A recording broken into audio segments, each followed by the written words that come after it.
વાલા મિત્રો, ગીરા ગુર્જરી ચેનલના દિશાભ્રમના 62માં મણકામાં આપનું હાર્દિક સ્વાગત છે. હું ડૉક્ટર કેશુભાઈ દેસાઈ. આજે ગુજરાતમાં બની રહેલી કેટલીક સાંસ્કૃતિક ઘટનાઓની મારે વાત કરવી છે.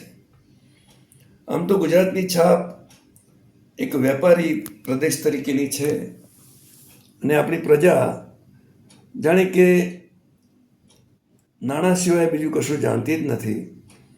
ચેકબુક અને પાસબુક સિવાયની કોઈ બુકને પણ ઓળખતી નથી. એવી એક નિંદા સતત થતી રહી છે.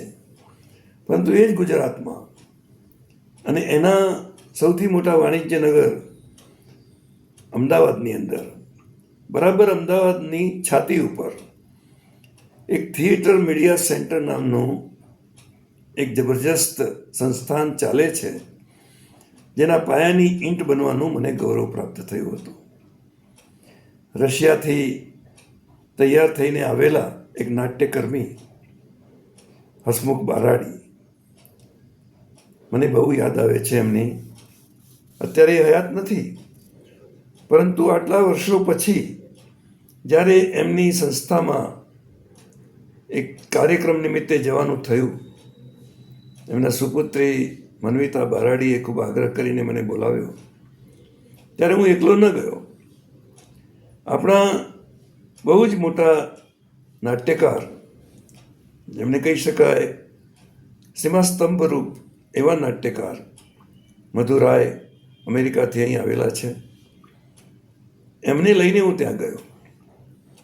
અને અમે બંને આ જે કાર્યક્રમ ચાલતો હતો એમાં 2 નાટકો પણ જોયા. ત્યાં આગળ દિલ્હીથી આવેલા નેશનલ સ્કૂલ ઓફ ડ્રામામાં કામ કરી ચૂકેલા એવા નાટ્યવિદોને પણ મળ્યા. અને એમ થયું કે ગુજરાતની નવી પેઢી, જે કદાચ ગુજરાતીમાં ભણતી નથી, પરંતુ એને ગુજરાતી નાટકમાં, ગુજરાતી ભાષામાં અને ખાસ કરીને આવી કલા સંસ્થામાં કેટલો બધો રસ છે. અને મન્વિતાએ જે રીતે પિતૃતર્પણ કર્યું છે, આખી સંસ્થા તૈયાર કરીને તો હસમુખભાઈ વિદાય થઈ ગયા, પરંતુ એ સંસ્થાને સતત સંવર્ધિત કરતી રહી છે. અને એ સંસ્થા માત્ર સંસ્થા ન રહેતા જાણે કે નાટ્યશાસ્ત્રની એક યુનિવર્સિટી બની ગઈ છે. ત્યારે એની મુલાકાત લેતી વખતે હું ઘણો રોમાંચિત થઈ ગયો. એનું જે એક્ઝિબિશન છે એ જોયું ત્યારે મને એમ લાગ્યું કે ભલે હસમુખભાઈ અત્યારે સદૈવ હયાત નથી, પરંતુ આખા અવકાશમાં એ સતત ઝડુંબી રહેલા દેખાયા. અહીં મન્વિતાએ નિષ્ણાતોની મદદથી બધા જ આપણા નાટ્ય સાહિત્યના તમામ પ્રકારના પ્રયોગો, તમામ પ્રકારની નાટ્યશાળાઓ, નાટકનો ઇતિહાસ અને ગુજરાતી રંગમંચ, જૂની રંગભૂમિ, નવી રંગભૂમિ, વિદેશી રંગમંચ, એ બધાના વિશે એટલી બધી માહિતી એકત્ર કરીને ત્યાં મૂકી છે કે જોઈએ ત્યારે આપણને એમ થાય કે અરે રે, ક્યારેક જે નાટક કાવ્યેષુ નાટકમ રમ્યમ એમ કહીને આપણા કાવ્યશાસ્ત્રીઓ એટલે કે સાહિત્યના વિદ્વજ્જનો નાટકને સાહિત્યનું સર્વશ્રેષ્ઠ અંગ માનતા હતા, એ નાટક અત્યારે ગુજરાતીમાં ક્યાંય છેવાડે પડી ગયું છે, ક્યાંય હાસ્ય મુકાઈ ગયું છે. નાટક છપાતા નથી. ભજવાય છે ખરા, પરંતુ ભજવાય પણ છે ત્યારે કેવા ભજવાય છે. પેલા મુંબઈ ઘરા જે નાટકો છે, કાં તો એ અનુવાદો હોય છે મરાઠી નાટકોના, દ્વિઅર્થી સંવાદોવાળા નાટકો હોય છે, ગલગલિયા કરાવતા નાટકો હોય છે. ત્યારે જે ગંભીર નાટક એ ભારતીય સાહિત્યની એક ઓળખ બની ગયું હતું. આજે આપણે વાત કરીએ કે ભારતીય સાહિત્ય વિશ્વ સાહિત્ય કેવી રીતે બન્યું. કાલિદાસ એના મેઘદૂત કે રઘુવંશ કરતા શાકુંતલના કારણે વધારે જાણીતા થયા. જર્મન કવિ ગેટે માથા ઉપર મૂકીને જ્યારે શાકુંતલની સ્ક્રિપ્ટને નાચતા હોય ત્યારે આપણને એમ લાગે કે આપણી પાસે કેટલો મોટો વૈભવ હતો જેની આપણને જ ખબર નહોતી. ત્યારે એ બધા નાટકો એની પરંપરા ચાલતી ચાલતી ચાલતી ક્યાંથી ક્યાં પહોંચી છે. આપણે એમ માનતા હતા, નાટ્યશાસ્ત્રીઓ એમ માનતા હતા કે સૌથી પહેલું નાટક અથવા સૌથી પહેલી રંગભૂમિ એ તો કદાચ ત્યાં ગ્રીસમાં થઈ, ગ્રીક ટ્રેજેડી વગેરે. પરંતુ સૌથી પહેલો રંગમંચ ધોળાવીરામાં મળી આવ્યો છે. અને એ તો ઈસવીસન પૂર્વેની આખી વાત. એ દ્રવિડ કલ્ચર છે, મોહેન્જો-દડોની સાથેનું કલ્ચર છે. તો એ આ ભારત ભૂમિ અને એમાં સવિશેષ આપણું ગુજરાત એ કેટલું સમૃદ્ધ હતું આ સાંસ્કૃતિક પરંપરા વિશે, એનો આપણને આખું આ પ્રદર્શન જોઈએ ત્યારે ખ્યાલ આવે છે. મને અને મધુભાઈને ફેરવીને મનવિતાએ બધું બતાવ્યું. મનવિતાએ આખું જીવન પિતૃતર્પણ પાછળ જાણે કે સમર્પિત કરી દીધું છે.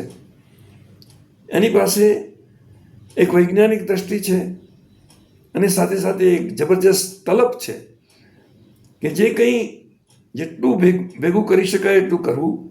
કારણ કે ધીરે ધીરે આ બધું લુપ્ત થઈ રહ્યું છે.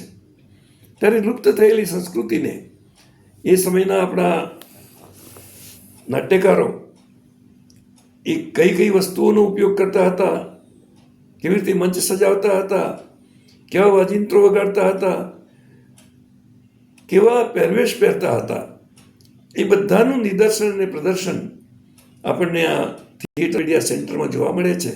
ત્યારે આપણને એમ લાગે કે જાણે આપણે કોઈ જુદી જ દુનિયામાં આવી ગયા છીએ.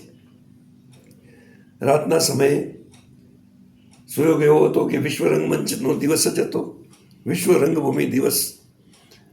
યુગાનુયુગ રામ જન્મભૂમિ રામનવમીનો પણ દિવસ હતો. અને એ સમયે ખુલ્લા આકાશ નીચે જ્યારે થિયેટર મીડિયા સેન્ટરમાં તૈયાર થયેલા યુવાનોએ, તરવરિયા તોખારોએ 2 નાટક ભજવ્યા.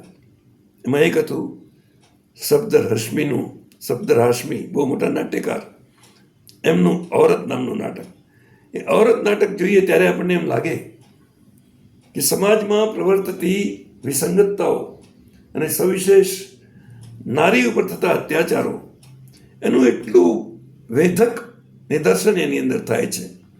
અને એટલું સરસ રીતે એ બાળકોએ, હું બાળકો જ એટલા માટે કહીશ કે ભાગ્યે જ કોઈ એમાં 25 વર્ષ ઉપરની ઉંમરનો હતો, મોટાભાગના તો 20ની આસપાસના હતા. અને એવા સુંદર અભિનેતાઓ આપણને એમાંથી પ્રાપ્ત થઈ શકે છે કે ભવિષ્યમાં આપણું ભારતીય નાટ્યશાસ્ત્ર જાણે કે ફરીથી આપણને પુનઃ ઉપલબ્ધ ન થતું હોય એવું લાગે. ત્યારે એ વખતે મારી સાથે મધુરાય પણ હતા. અને મધુરાય એટલે કોણ? અમેરિકામાં બેસીને જેમણે નાટ્ય સાધના કરી અને કોઈ એક ફૂલનું નામ આપો, કુમારની અગાશી, એવા નાટકો એમને આપ્યા. અને એ નાટકો આપણા ગુજરાતી સાહિત્યના સીમાસ્તંભરૂપ નાટકો થયા. આ કંઠ સાબરમતીના નાટકો એ આપણી ગુજરાતી સાહિત્યની એક ધરોહર છે. ત્યારે બીજી બાજુ આપણને એબ્સર્ડ નાટકો પણ મળ્યા. પરંતુ એબ્સર્ડનો જમાનો તરત જ વિલય પણ ગયો. મધુભાઈને કોઈએ પ્રશ્ન કર્યો કે એબ્સર્ડ નાટકો શું હતા? તેમણે બહુ સરસ માર્મિક જવાબ આપ્યો કે ખુદ એના લખનારને પણ ખબર નહોતી એ શું હતા. અને જ્યારે એ સમજાય નહીં, જ્યારે સંક્રાંત ન થાય, જ્યારે સામે ઓડિયન્સ સુધી પહોંચે નહીં, એનો કોઈ અર્થ જ ન રહે, ત્યારે પછી એનું આયુષ્ય બહુ લાંબુ નથી હોતું. આપણી પાસે સંસ્કૃત સાહિત્યના ઉત્તમ નાટકો છે. વિશ્વ નાટકોની કક્ષામાં ટકી શકે એમના કરતાં ઉપર મૂકી શકાય એવા નાટકો છે. અને આજે ગુજરાતીની અંદર પણ ફરી એકવાર નાટકનો જમાનો જાગૃત થઈ રહ્યો છે. ત્યારે હું એ નાટ્યકર્મીઓને અભિનંદન આપું છું. સવિશેષપણે જેમની ગેરહાજરીમાં મને એમની હાજરી વર્તાતી હતી એવા મારા પરમ મિત્ર હસમુખ બારાણીની સ્મૃતિને હું વંદન કરું છું. અને માનવીતાને અને એના સાથીઓને એની ટીમને હાર્દિક અભિનંદન આપું છું.